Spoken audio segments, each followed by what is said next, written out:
ඉතින් මේ ශාකයත් මීවන විශේෂයක්. මේකත් මේක නම් ගොඩක් දෙනා දන්නවා. මේක තමයි පොඩි කාලේ කට්ටිය පච්ච ගස්සේම කියන්නේ. ඔන්න ඔය පිටිපස්සේ පේන දේ සුදු පාට කුඩ ෂේප් එකකින් අතර තියලා ඔය පේනවා ඇති. අතේ තියලා නිකන් පච්චයක් ගියවෝ වගේ.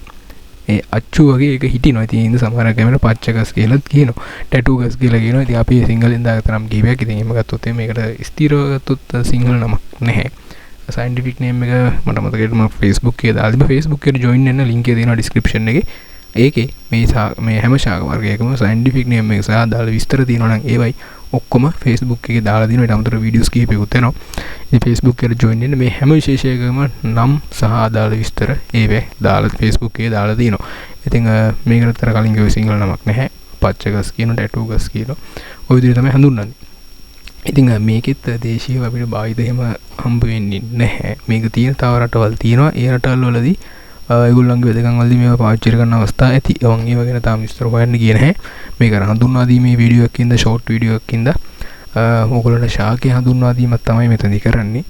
අර සමහරක් අය ඉතින් මේවා අර මීවන වර්ගයෙන් කියලා දන්නෙත් නැතුව ගන්නවා. ඉතින් මීවන කියන එක මේවා ලස්සනට හදන්න පුළුවන් ශාක විශේෂ කිහිපයක් තමයි දැන් මේ මීවන විශේෂ කියන ඒවා අර වල් පැල කියලා එහෙම ඉතින් ගොඩක් තැන්වල තියෙනවා ගලවලා දානවා.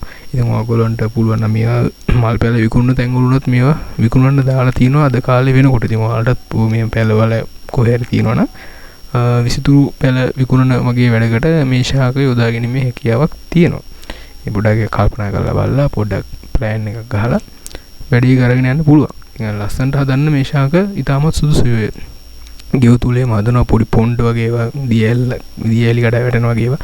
අන්න ඒ වගේ තැන් වලට මේ ශාක ටිකක් දැම්මම ලස්සනක් තියෙනවා. ශාකෙත් පරිස්සම් වෙනවා. ඉතින් ඒ ටික තමයි මේ ගැන කතා කරන්න තියෙන්නේ. මේක භාවිත ගැන අපි ඉස්සරහට වෙලා එහෙනම් වෙන වීඩියෝ එකක් අරන් එන්නම්. එහෙනම් මෙතනින් මේ වීඩියෝ එක කරගන්න ශාකය අඳුර ගන්න. මේක Facebook එකේ තියෙන ඕගොල්ලන්ට Facebook එකේ join වෙන්න. ඒතර ඕගොල්ලන්ට අනිත් ශාක වර්ග ගැන විස්තර දැනගන්න පුළුවන්. එහෙනම් අපි ඉක්මනින්ම අලුත් වීඩියෝ එකකින් හම්බෙමු.